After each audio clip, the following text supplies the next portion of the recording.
Welcome to Moving Conversations, a podcast for movement professionals by movement professionals. If you coach, train, or teach movement, Pilates, or fitness, then this podcast is for you. With more than 60 years of experience in fitness and Pilates, your hosts Brian Ritchie and Nora St. John explore the science of human movement, diving deep into the facts, myths, and common misconceptions, hoping to spark thought and conversation about how we view fitness and movement. Now, let's jump into Moving Conversations. And welcome back to Moving Conversations. This is Brian Ritchie. Joining me as always is Nora St. John. Good morning, Nora. How you doing? I'm good, Brian. I think both of us are going to have a little bit of voice issues today because you've been teaching and I've been teaching and we're just recovering. It was funny. I was literally just finishing up a class and I knew we were going to record and I glanced at the clock and you know how it is after a class. Everybody wants to come up and ask questions and shake your hand. And I looked, I was like, oh, I gotta go. I was fine, but I figured you're doing whatever you're doing, so not a problem. I figured, yeah. And you just got back teaching in Spain. Yeah. I just taught yesterday for, almost a full day and then today. So both of our voices may be a little toasty, but it'll be all right. It'll be okay. We'll do it anyway. We're here. We're hydrated. Good. We're good. That's right. Ready to go. All right. So today we're going to be talking, we're going to get into the foot a little bit more. We're going to be talking about ankle sprains, but I think more than that, let's just open the idea up to other things about the foot because there are multiple ligaments down there that do tend to get injured, do have sprains and whatnot. And I thought, let's go over that and see where this takes us. Sounds good. So we talked a little bit about this last time. So what is a sprain? Right. And a sprain is a damage to a ligament as opposed to a strain, which is a damage to a muscle. Yeah. And in the ankle, most commonly, but it can happen a bunch of different ways. Most commonly, we think about an ankle sprain as being an inversion ankle sprain. So you roll over the outside of your ankle, right? All your foot comes in, ankle goes down, and some damage happens on the outside of the ankle. You can also have an eversion ankle sprain, the other version, but typically that's what you're going to see. Yeah. Yeah, and that's very, very typical. That's actually how I've sprained mine multiple times. Yeah. To the point that, it's just as if the ligament's not even there. Just everything just completely has given out on that right foot. And I find most of the time this will happen in athletics. But often I find stepping off a curb. Stepping off a curb for women's shoes can often be a problem. So, if you've got a funky heel on that you're not used to, or you're on a platform and you hit an unstable surface. So, this can happen all different ways for sure. I don't wear my high heels very often, so I can't say that, that's happened to me much. But for me, it was walking downstairs. First time I did it, I was at my mom's house and I had done a load of laundry. I was in college. Big load of laundry, so it's in front of me, taking up, I can't see. Oh, yeah, I can't see. Yeah. Walking down the last, the stairs outside of her house, and I thought I was on the last step. So how you take a little larger step when you're on the last step. I did that, and I wasn't on the last step, and my ankle caught the edge of the step. Ow. It twisted underneath me, and my whole weight, all 280 pounds of me at that point, came down on the ankle. I heard a loud pop. Ow. I landed on top of the clothes. The clothes broke my fall wonderfully. It was awesome in that sense. And of course, I'm young and dumb. I hop right up and I say, oh, yeah, that doesn't feel too good, but that's okay. I'll be fine. And then I had to I was staying at the university. So drove back to university. I had to park like a mile away and I'm walking in. And as I'm walking. You're hobbling. I can just feel it getting worse with every Oh, yeah. It's step. Swelling every step. Oh my gosh, that was horrific. And I got to say, that took a long time before it actually healed. I mean, the swelling and everything took a long time. Did you have an avulsion fracture or anything? Or is just No, it was still attached. No? I went into the physician and he said, no, it's still there. I mean, he could feel it. It was still there, but it just really overstretched it. That was the first time I stretched it. And I did the same thing 2 other times. Both coming downstairs, missing the last step, not paying attention, or walking out off of a ledge. And the last time was probably the worst. It happened probably 15 years ago, 10, 15 years ago.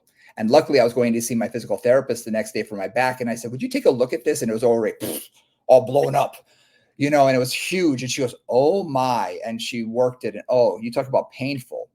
But she said, I've got to work this ligament because she said, I can feel it. It's there, but it's not happy.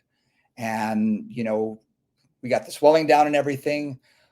But years later, I was in a conference and someone wanted to demonstrate a drawer test for the ankle. And the drawer test is sort of like it is for the knee. It's a gliding test on the ankle. To see how much mobility there is between the bones, right? Exactly. Yeah. And, there shouldn't be any. It should be nice and tight. Right. It should be stable. And that's what the person who was teaching the class said. And here's what you were going to see is it's not going to move much. And my ankle went, whoop. And he literally dropped he just went, wow. Whoa. Okay. And he did it again. And he said, do you not have a ligament there? I said, last I checked, I think I did. But then told him multiple sprains and things. And he said, wow, you've stretched yours out so much that it's no longer there. Basically, it's not giving you any support that it should be stability-wise because you've stretched it out. In our last episode, we talked about ligaments and how overstretching them over time, you can get to that grade 3 where the ligament just isn't providing any structure whatsoever, any stability. So yeah, that was bad. That was bad. Yeah. I've had many ankle sprains, some worse. So the first one was as a teenager and I was on a trampoline, like a big old trampoline, and landed on the side of the ankle with all the force of my body weight coming down onto it. I think I was unconscious for a couple of days after that one. That was a painful one. And then it's just, every now and then I'll hit something, or I'll again step off a curb or hit a cobblestone or something. Yep. So this is common. And one of the things when I was reading up on this, it's so common and people usually don't go to the doctor for it. It's just, it happens, you deal with it and you're back. So when you look at the incidence of it, it's pretty high anyway. But when you consider how many people never even go to a medical professional about it, it's really high. So super, super common. So what happens there is that those ligaments you had a good example of how those ligaments get strained and then get looser and then get looser and then get way looser, apparently in your case. So one of the things that I was thinking about with them is this is a classic case of rest, ice, compression, elevation, right? So when you first have an ankle sprain, the key thing really is to minimize swelling, which will be often can be quite extreme, I found with ankle sprains. If you can get the foot elevated, wrap it up, some compression. If ice works for you, then, try icing it. And that's just basic 101. And this is where that basic first aid 101 is really, really helpful for ankle sprains. Ice it for 20 minutes, 3 times that first day or two. That'll often really help a whole lot. Yep. And move on from there. We talked a couple of episodes ago, I think, on using an ice bath. And this is the one that I discovered is probably the best for an ankle sprain is that 5-gallon bucket. Get mine from your, local home improvement store. They're usually about $5 and they're great for use all around the house, but I use it for this. Fill it up 2/3 of the way with water, put your foot in it, then add ice to taste. No, add ice for, to get the temperature going until it's just almost not tolerable. Almost intolerable. Right. Yeah. Just at that verge, because you don't want it so bad. The first time I did it, I told the story before, I put all the ice in. I put like a whole 5-pound bag of ice in there. And then I put the water in and I put my foot and I lasted maybe 5 seconds if I'm lucky. Yeah. Yeah. I could not. So after that, I realized, okay, foot, then add the ice. And I keep the ice nearby because as my foot begins to become comfortable in it, I can add more to take the temperature down just a little bit more and a little bit more and a little bit more.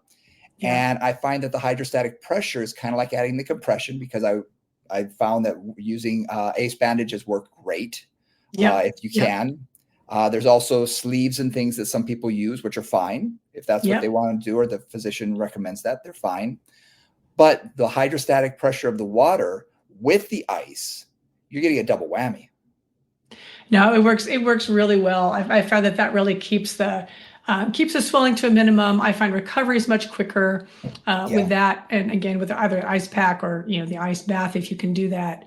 And I don't do it much. I do it for a day or two, like a couple of times first day, a couple of times the second day, and a lot of times that's good enough. Yeah. A couple of things to be aware of. If you've got a client or if you are somebody who has impaired circulation for whatever reason, you've got, you're diabetic or that kind of thing, and your circulation isn't great in your feet and lower legs, be really careful with the ice baths because you won't always know what's happening. And you can just get too cold, right? You can just get some damage from the cold. So I'm always careful with that situation, but anybody else, it's a really nice, easy way to make that better. The second thing that I do, so, deal with that for a couple of days, maybe a week or so, depending. Then I really work on getting the mobility back and the action back as soon as possible. Yep. Right. So non-weight bearing, just having your foot like cross the ankle over or have your foot off the side of a bed, pointing and flexing and circles and in and out and drawing the alphabet and just moving that area as much as you can. That both helps to flush out whatever swelling is there. And ideally, I do these either with the leg. Well, ideally, I do it with the leg elevated. So I've got the leg up in the air so that the swelling is going to be moving away from that area. And then just try to keep it moving. Yeah. That's the thing that I find interesting. Depending on the physician that a client will go to, I've had some people come to me after this injury with a boot. A full boot. Ankle sprain? For an ankle sprain. Wow. And I ask, what's going on? And they say, oh, I sprained my ankle. I said, and you're in a boot. Now, I could see an air cast. Yeah. That's going to be very similar to wrapping an ace bandage. Ace bandage. But I've had some people be immobilized and they don't want it to move. And they say, we really don't want it to move. And I say, was it an avulsion fracture? Was there something else going on? And they say, no, it's just a sprain. And I'm thinking, for me, mobilization, getting that thing to move is probably one of the most important things, even more so than strengthening it, which we'll come into in a little bit. We want to get the motion.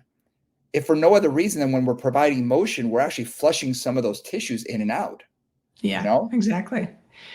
My background is primarily in sports, sports medicine and sports science and that kind of thing. And I have to say, all the doctors that I worked with, which again are primarily sports docs, were like, move that thing as soon as you can. I mean, they're about everything, really, about any kind of issue. It's like maintain as much mobility and strength as you can in the area as it's healing. Again, not to cause irritation, not to cause pain, but keep it going. Keep it moving, because that really does increase and improve recovery, decreases recovery time a lot to keep it moving rather than immobilizing it.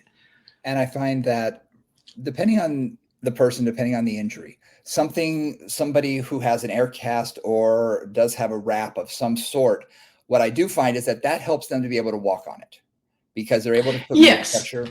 Absolutely. And it gives them that stability, especially the air cast that comes from both sides and wraps around. That will give you the stability so you don't have to rely on the ligament while you're walking for those first little while. So you may not have to be on crutches or whatnot, but what I love about that though, is because you are weight bearing, you are moving that flexion and extension through those ranges of motion. It's great. And then when we do our exercises, our mobility work, we can take that off if they're comfortable with it.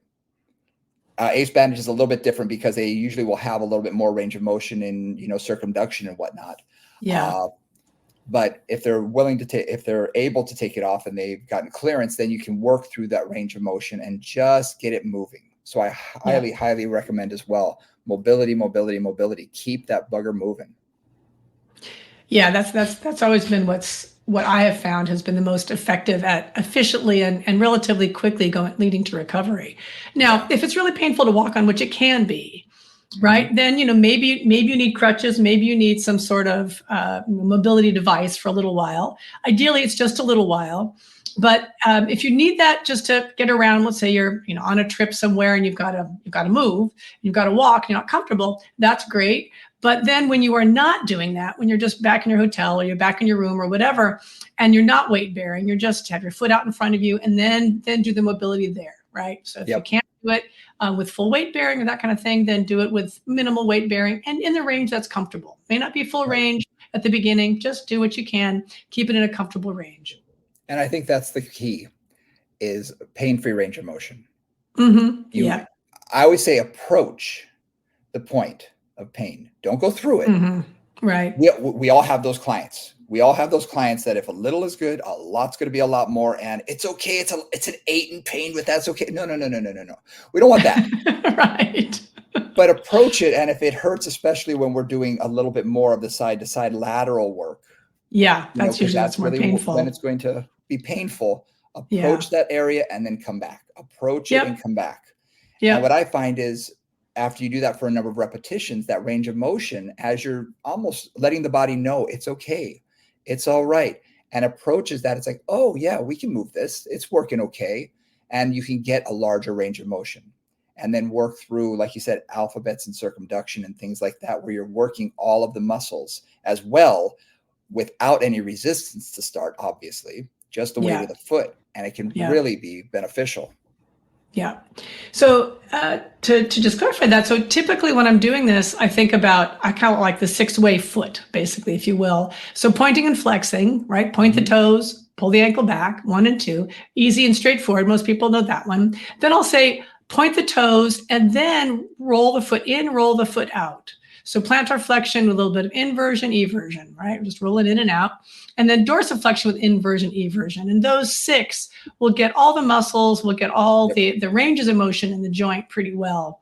Then again, you can have people draw their name or with an alphabet or draw the alphabet or whatever. And that's, again, going to get all the different little ways that the whole foot has to move functionally, right? Because it doesn't really just move in one plane. It moves in multiple planes, and that's what it's supposed to do.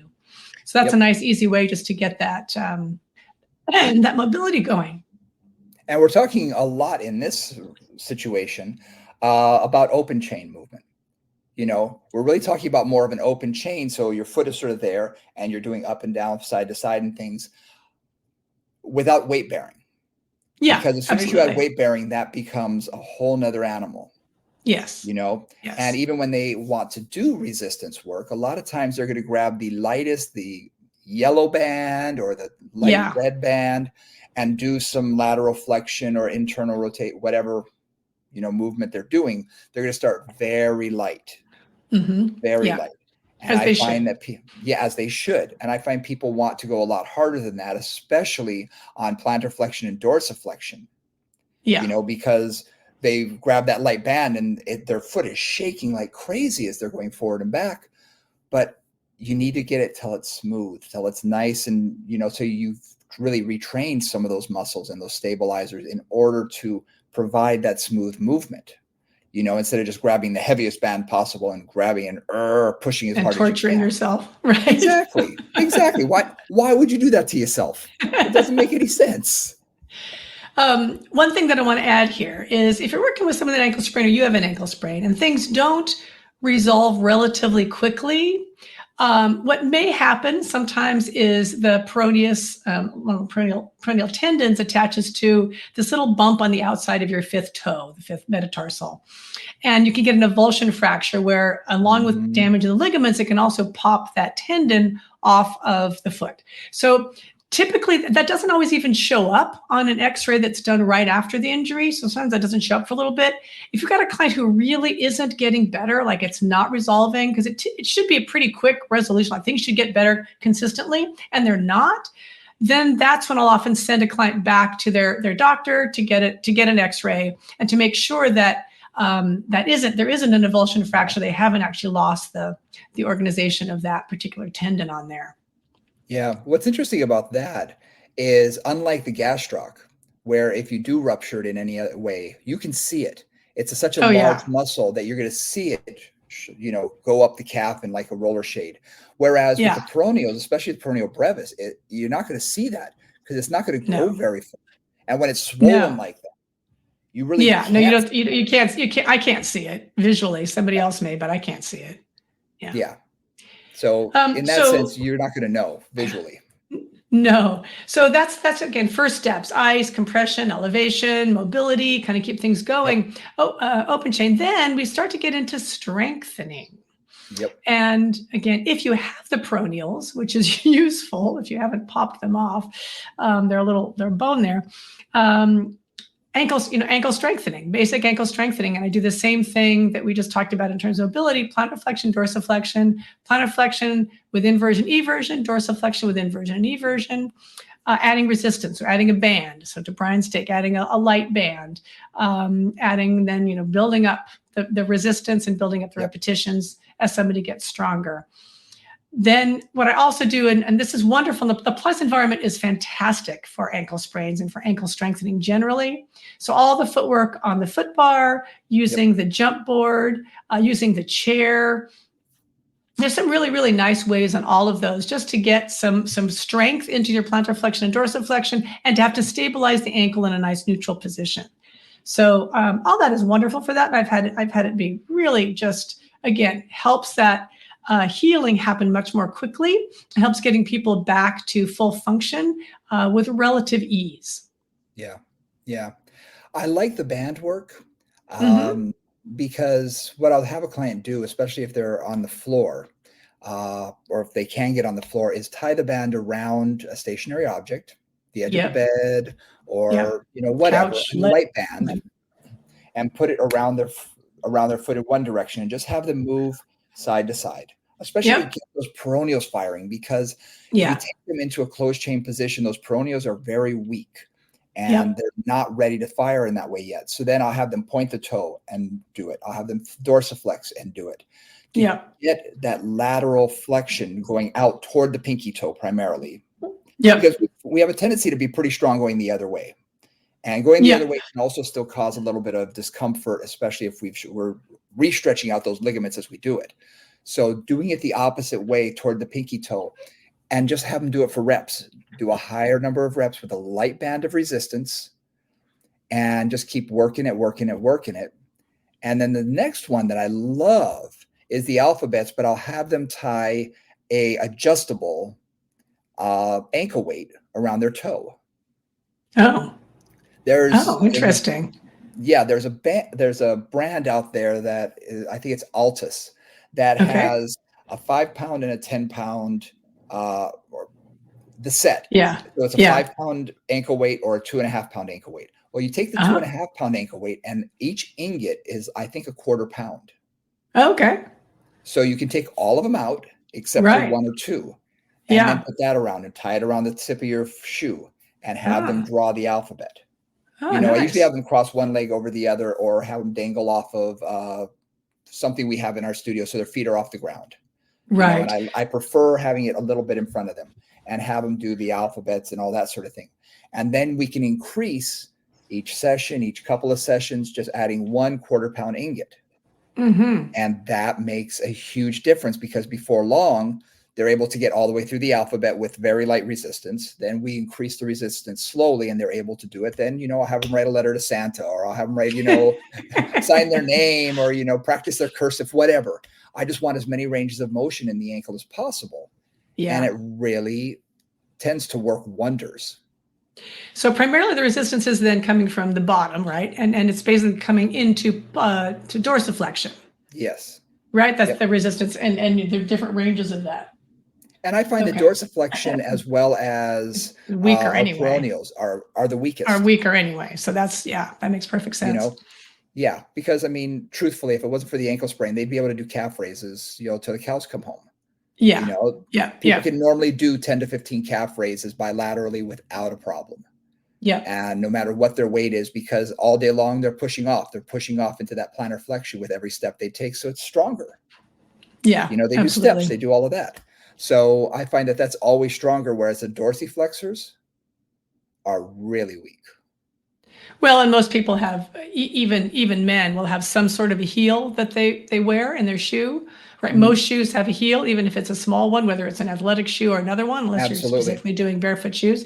So most of us have less range of motion in dorsiflexion anyway, especially if we're wearing heeled shoes all the time, even if it's a low heel.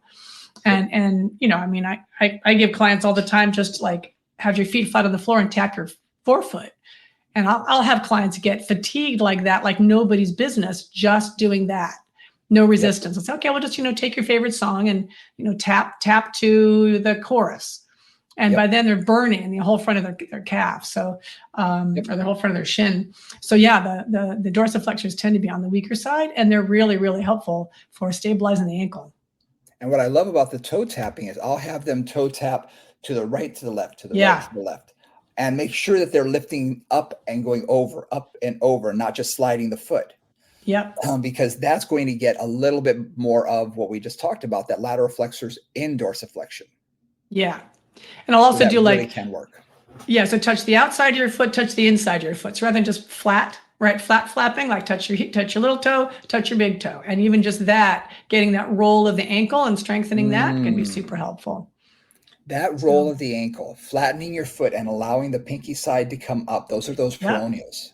Yep, exactly. That's really the muscle that's going to protect you from possibly spraining your ankle again. Now, granted, use your whole body weight like we both did. Nothing's going to protect that. You know, a lot of weight coming down on that.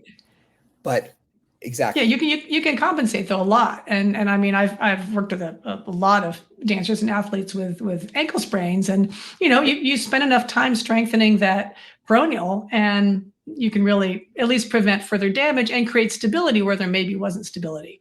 They, again, they will compensate for the lack of the ligamentous strength. Yeah. Now we can also talk about getting them into closed chain position where we are just standing, foot is on the ground. Yeah. Because what I find for these people is they need stability work standing. Yeah. They need to have better balance, because if you test them, even after the swelling goes down and they think that they're 100%, you test their balance side to side. And the unaffected side is definitely they're going to be no problem. They go on the other side, and that ankle, that foot, especially the foot, begins to almost cramp up. It does not know what it's doing. It doesn't know what it's doing. It's like every muscle is trying to compensate. Yep. It really loses that neuromuscular control from an ankle sprain. Yeah. And again, whenever you change a joint's mobility, that will disrupt that neuromotor control, just because the body's used to certain things being in a certain amount of stability. And when it loses that, it takes a while for it to readjust and recalibrate, basically. Mm-hmm. And what I'll probably start people with in something like this is, those small Airex pads, or you can get, there's a variety of different ones, right? And these all create a little bit of instability, right? It's a little bit squishy. Yeah. Yep. I like the one that's a little bit squishier. We use them as knee pads as well. It's because it just feels fine and comfortable under the knees if they have knee issues. Is just to stand on it while holding on to something if they need to, either wooden dowels or a ladder bar, whatever, and just have them rock forward and rock backwards and really feel the foot. Not standing on one foot yet, nothing like that. Feeling the foot until they can do it and balance, and then let go of whatever they're doing and make sure they can balance. And then rocking slowly forward and back. Then can they go slightly up onto their toes, just slightly? Because they're de-weighting, they're pushing into it and coming out of it. They're able to de-weight the heel, then de-weight the toes. Yeah. And it just gets them into that comfort zone of, oh, I can do this. I can rock forward. I can rock backwards. Yeah. And then you can think about taking one foot up, marching, lift the foot up and balance, and then go into that forward and back and all of that. Because when you get onto one foot, you're going to find that they're going to want to, roll out immediately, because that peroneal is not going to want to fire, and probably go into more of a plantar flexion anyway. Yeah. Because those muscles are going to compensate. We're like, oh, we're strong. We got you. So, yeah. No, those are great ways to do that. I also do in those positions, whether they're either on an unstable surface or slightly unstable surface or a squishy surface, or whether they're on the floor, is I'll also have them like lean side to side, almost like you're skiing, so just have both knees together and kind of both to the right, both to the left. So they're also playing with some of that lateral stability, because that's also, that's typically what's missing. And we don't do much of that in ordinary life. We really focus on the sagittal plane and the ankle. So that just, again, helps to kind of get them present, get them organized in the lateral plane, the frontal plane. And what's good about that too, is you can actually, depending on how much you're bending your knees, going side to side, you're getting that mobility as well. Yeah, exactly. putting them into a greater amount of dorsiflexion and then trying to get them to move side to side. So you're doing that strengthening for stability, but also getting the mobility at the same time. So that's wonderful. I love that. Now this may be old fashioned. I don't know really if it's old fashioned, but in the old days, and a million years ago when I was at St. Francis, we used to use something called a BAPS board. Right, which is basically, it's like a wobble board for those who aren't familiar with it, but it's an unusual shape. It's not just round, like a lot of wobble boards are round with just a ball underneath. This has a little different shape. And the nice thing about the shape is we have a lot more range of motion in inversion than we do in eversion, just naturally. And the board, that you would put your foot on it, and the board is designed to reflect those natural ranges of motion. And then you basically take it, it's your closed chain, but a lot of times I do this seated, so you're not really heavy weight, you're just looking at mobility in a closed chain position. And you're just gonna roll the wobble board forward, roll it back, roll it side, do circles, that kind of thing. Now, if you've got a regular wobble board, that's great too. You just wanna be a little cautious with that.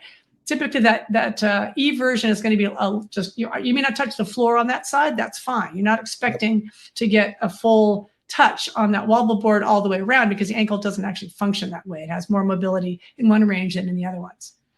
I made my own BAPS board.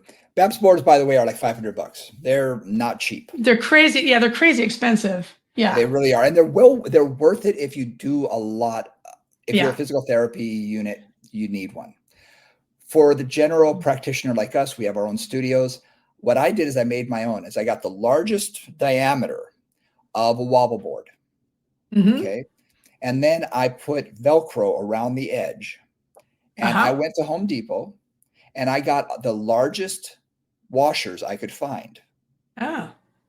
Big washers. And I taped them together so I could create half a pound, pound and a half. They got thicker and thicker. So when you put your foot on the center, I would Velcro the weight to the far side, especially for eversion where I want to lift the little pinky. So I would put my foot in the center, the weight would push that side down, and then I would use my foot using those peroneals and lifting it up and then back down, lifting it up and back down. Nice. So getting the peroneals to fire, not past neutral. I'm not looking to touch the other side yet because neutral is really where we want to be. We want that recovery more than anything else to start with.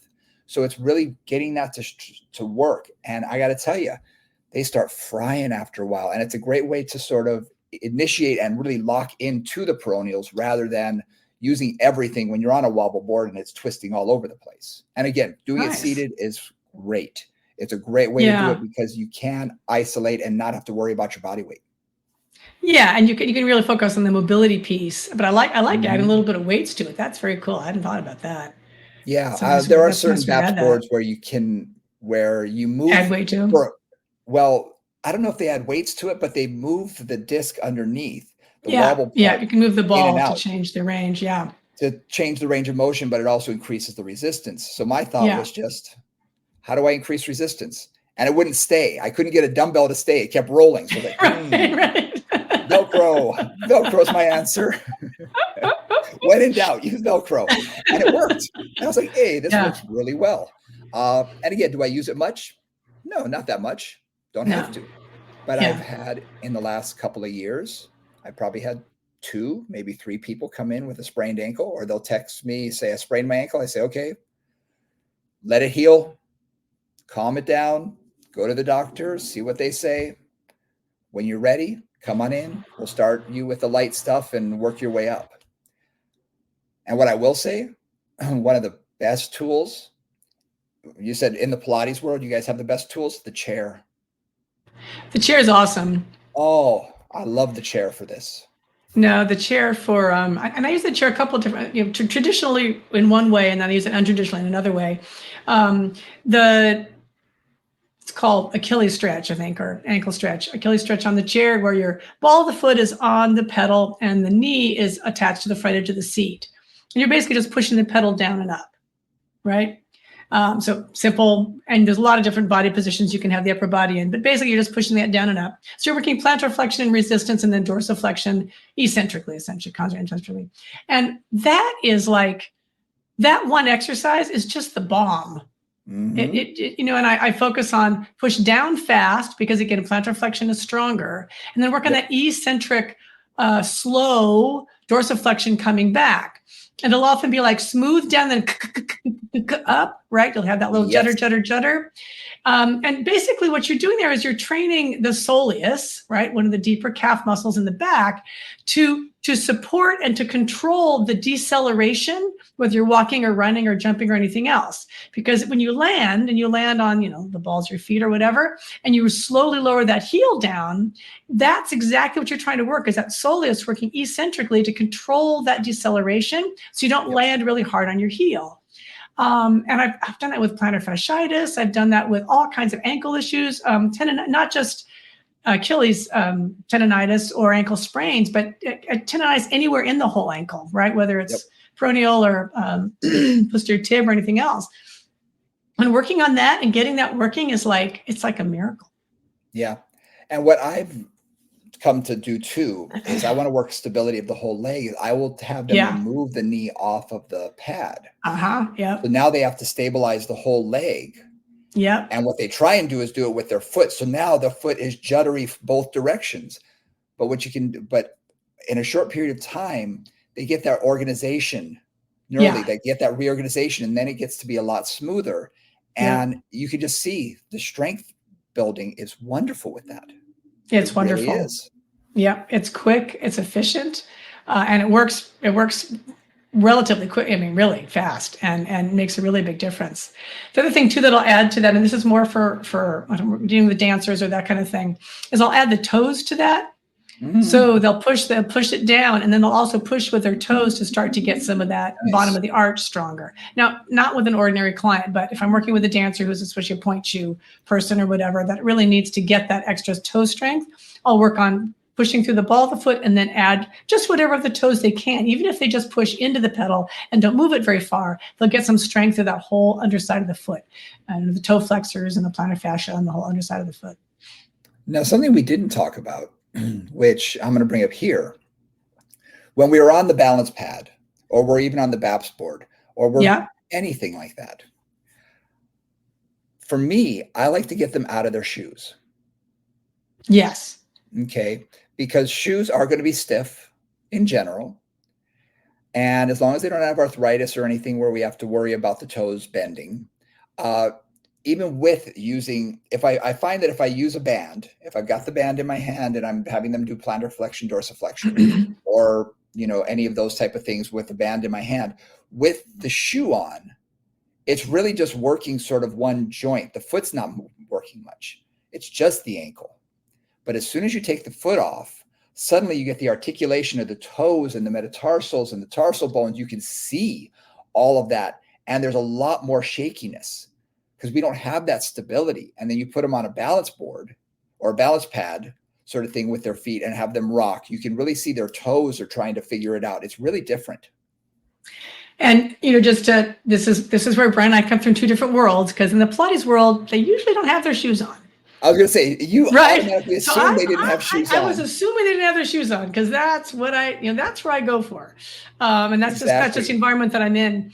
But absolutely. The other thing too is using like the jump board or the, whatever it's called, padded foot plate. I just call it the jump board on the reformer is another place where I do that a lot, right? No shoes. So they're using bare feet and they have to use the whole articulation of the metatarsal coming down. You can also then see if somebody's going on to the ball of the foot, if they're lifting their heels up and doing a heel raise, and you can really see whether they can maintain the stability of the ankle and the heel raise, right? Does it stay straight or does it roll out to the little toe?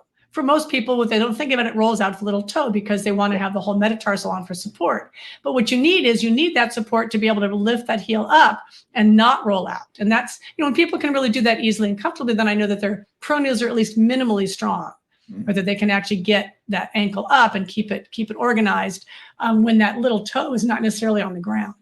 Yeah. Now, something that I want to bring up here that you and I didn't talk about this beforehand, but I kind of wanted to bring it up because we talked a lot about strengthening the peroneals as well as basically the tibialis anterior when we're talking about dorsiflexion is shin splints. Yes. because how it was described to me, and maybe you can clarify this or change my mind on this, but a physician once told me, this was years and years ago, that shin splints were primarily caused from a micro trauma, especially when walking, people who suddenly start walking, especially downhill, that their foot begins, their dorsiflexors get tired and they start slapping their foot and it's tearing at the tibialis anterior. These micro tears, small micro tears, are pulling and pulling and pulling. And eventually that begins to cause swelling, that begins inflammation, that begins to, cause pain. That's how it was described to me. Now, that could be a very simplified version, but it's how I've described it to clients. What do you think? So a couple of things in terms of what's getting irritated. There's been a bunch of different discussion about that. So some of it, if, for example, somebody is loading the limb a lot, like I'm thinking of my people who suddenly decide they're going to run a marathon, so they're really increasing their running training. So there's a lot of load on what they're doing. There's definitely microtrauma somewhere in that area. It can be at the interosseous membrane, right? The little interosseous connective tissue that goes between the tibia and the fibula. It can be there that can be strained and irritated and then cause inflammation. It can be the tibialis anterior, which goes kind of on top of that. Sometimes they describe it as almost stress fractures, mini stress fractures in the tibia. So it can be any of those things. And the thing is, I've seen it happen as much from that as I've seen it happen more from people who are suddenly doing dorsiflexion. Yeah. So the classic time that I saw it, and this is going to sound funny, but I used to work in Walnut Creek, so outside of San Francisco, in the Bay Area, and my ladies who lunch would be going to San Francisco to do Christmas shopping in their heels, in their shoes. And San Francisco is a very hilly city. Yeah. So they would be basically going up and down hills with bags, blah, blah, blah, more than they had ever done. So I would always end up with shin splints around Christmas time. It's just one of those funny things. And I realized it was because they were weak. They're too weak. And in this case, they were going uphill, not downhill, and too weak in their dorsiflexors. And that extra, having to do too much dorsiflexion on the hills was causing them trouble. Also, some of my runners who suddenly are like, I live in Sacramento now, which is flat as a pancake. But when they would then suddenly go somewhere like the Bay Area or up to Tahoe and they're running hills, they'd also end up with shin splints, either from running up or from running down. Yep. But yes, it's basically a microtrauma in that tissue, either the interosseous membrane, back of the tibialis anterior, somewhere in there that's causing the irritation. Yeah, my walkers and runners who get it, I'll often ask them what exacerbates it. Yeah. And it's always downhill. It's always running downhill, not uphill. It's the eccentric phase. It's the eccentric, which is why that control, they lose the control and it begins to slap. Whereas going up the hill, they're more on their toes and they're really pushing off in that plantar flexion and they don't have to dorsiflex quite as high. And they're dorsiflexing concentrically. Yes. Right? Because if they're pulling, I would have to actively pull that front of the toe up, the front of the foot up to go up that hill. When they're going downhill, they don't. And they're really looking at the eccentric control there. Yeah. Yep. Yeah, because what I always work on with that, and I used to call it my pre-Christmas training. I would make sure that all my ladies who lunch were doing a lot of dorsiflexion strengthening, right? And there's a bunch of different ways that I do that, but I would make sure that they did that before that because I saw this happen enough years that I was like, okay, guys, we're going to prevent this. We're just having you do some dorsiflexion as we go. Yeah, because again, and it's not just the concentric, right? It's the concentric and the eccentric. It's getting that control through both sides of that so that the downhills don't bother them and they're strong enough to do the uphills. Yeah, and I think those are probably the two most common ankle-related injuries that we see on a regular basis. Yeah, and it is usually 100%, someone who's overdoing it and someone who has taken on, like you said, starts running, decides I'm going to do a marathon. Yeah. And starts running out of nowhere. So now their body can't tolerate that amount of running. And of course, if you're 18, it's different than when you're 38 or 58, 42, trying to do something like that. Exactly. Yeah. So your body doesn't recover quite as fast and it's going to have those issues. And if you do lack strength, it's usually going to be in dorsiflexion and eversion, those peroneals and the the tibialis anterior. Yep, exactly. Those are the typical weak spots. So so looking at shin splints a bit, looking at that, and this is really where for both those circumstances, I would go back and say their first thing is de-irritating it. Because shin splints can be really, a few people I've had have just been really recalcitrant in terms of that inflammation does not want to go down. Yeah. And you can't really do a lot of effective strengthening or even mobility work much until you get that inflammation down a bit. So I often have to really work on that with them first, and then strengthen like mad and look at stability and work on all those pieces. Yep, absolutely. No, I find the same thing. And for me, if I'm going to work someone's feet, work someone's ankles, those are the two things that I'm going to be focusing in on. It's going to be dorsiflexion. And again, for whether you have a sprained ankle or you have shin splints, the exercises are going to be very similar. Yeah. Because those are really the muscles that need to be worked on, are your dorsiflexors. So like working on the Pilates chair, doing the eccentric control with the band, and you can use a heavier band to really eventually control that back slowly. Working the alphabet, trying to get that with the weight on it because you are pulling against gravity, so there's a lot more dorsiflexion involved. Those are all the things that I would eventually work toward to build up that strength. And the last step that I usually do, and again, just for a lot of students, even if they aren't going back to something like jumping, is using the jump board on the reformer. Yes. And I'll start with a light weight and just have them almost like a running in place, just so that they're using their ankles and they're using that going. And then I'll slowly build up into, 2-leg jumping, 1-leg jumping from foot to foot. Again, just adjusting the resistance to where they can tolerate it till they can really get that strong, get that coordinated. And I really see that everything is working as it should. And what I'm looking at there is I'm looking at the timing. Right? Yes. Because it's really easy to support it something when you're very slow and controlled about it. And that's where you want to start. But if I've got somebody who's going back to running or going back to jumping or going back to anything more quick, they need to be able to support that immediately, right? At the second that they're running or whatever, they've got to really be responsive and stable. And so that's where I find the jump board's really helpful because you can take a whole lot of the weight off and start them out really slowly and just slowly build that up. And the key you just said is really super important on either the shuttle like I've got or the reformer. Yeah. You can de-weight the body significantly. Yeah. So you're not actually teaching them to jump. I wouldn't put a 4-inch platform, a step on the ground and say, okay, we're going to work on jumping now. No. Because they are nowhere ready for that. No. But if you do have access to something like the reformer or the shuttle where you can take it down to, 10 pounds, 5 pounds, 15, whatever it is, and have them do, like you said, one, little jogging in place. I'll have them do a leg press. And then I'll say, okay, now push up to your toes and control it down. Exactly. Push up to your toes, control it down. And then eventually I'll have them jumping with the affected foot first, jump, but then land with both feet.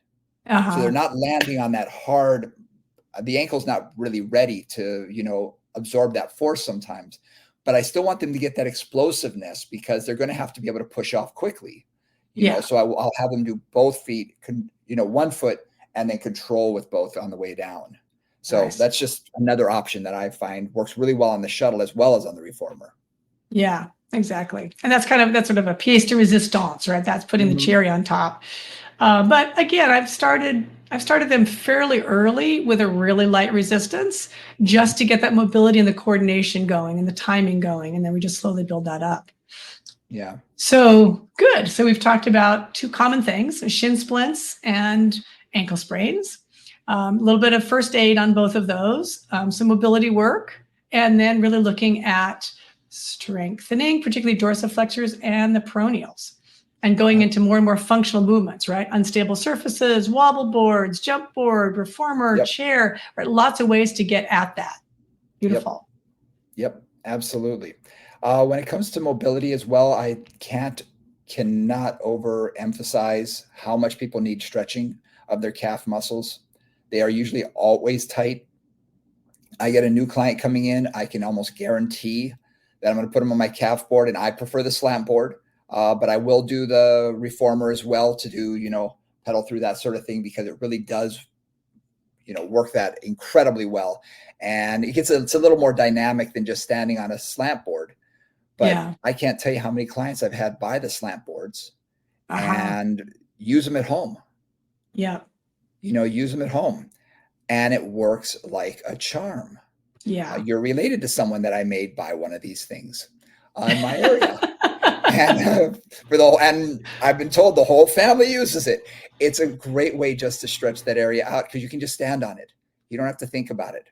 And if you're standing on a curb with a heel dropped, I find that your body's always a little bit tense because there's nothing connected it's just a to weird the heel. position. You're not supported. That it fully supported really works. Full support is really important. Yeah. And the other thing too about that, so it's really, we're stretching out the calf, right? We're basically doing that. And one of the things that people lose as they age is dorsiflexion. And when you watch an old person walk, depending on how old that person is, or you watch somebody who appears old to you, what you'll see is they lose dorsiflexion.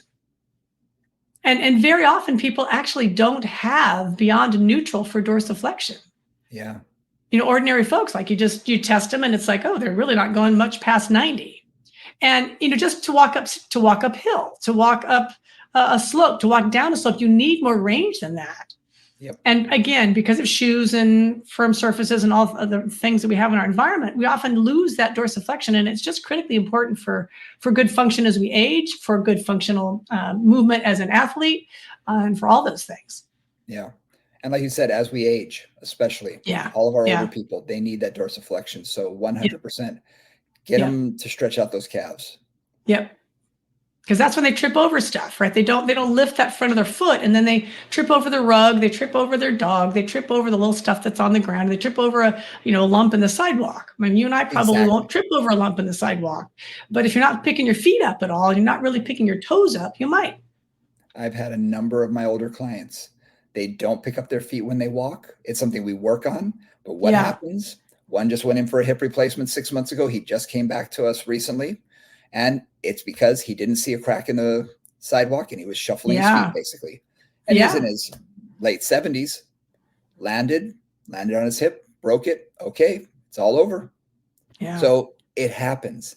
It can happen. And when you do shuffle, and I don't know about your area, but here, those sidewalks are not the best maintained. And there's a lot of, here neither. Lots of roots, lots of lumps and bumps. Mm-hmm. Yep. So in that sense, you need to have them be careful, but also teach them that dorsiflexion when they walk so they can actually lift up their foot so that they can get up and over those things. Exactly. And just so they're not sliding and bumping into it because they didn't lift their foot at all, right? They just ran right into it. Exactly. Well, we covered a lot of good stuff today. We did. Yeah. And what I'll do is I'm going to put out some video this week showing some of these exercises, the alphabets for the foot. I'll even demonstrate on the chair, some band work. We'll just throw some things out there, and that way we can, share with you guys everything that, we talked about so you can actually see what it looks like. So I think we covered a lot. That was good. All right. So moving conversations. This is us. All right. So next week, we'll be covering another topic. If you like what you've heard, please subscribe, do all of those things, comment. The more you do that, the better it is for our algorithm. So please, please, please do that. We really appreciate it. You can always reach us at movingcombos@gmail.com. We get emails in. People ask us to cover certain topics, and we will. Believe me, we will cover them and answer any of it, all of your questions. So hit us up on those, and our socials are always Moving Convos. And we will see y'all next week. Hi, guys.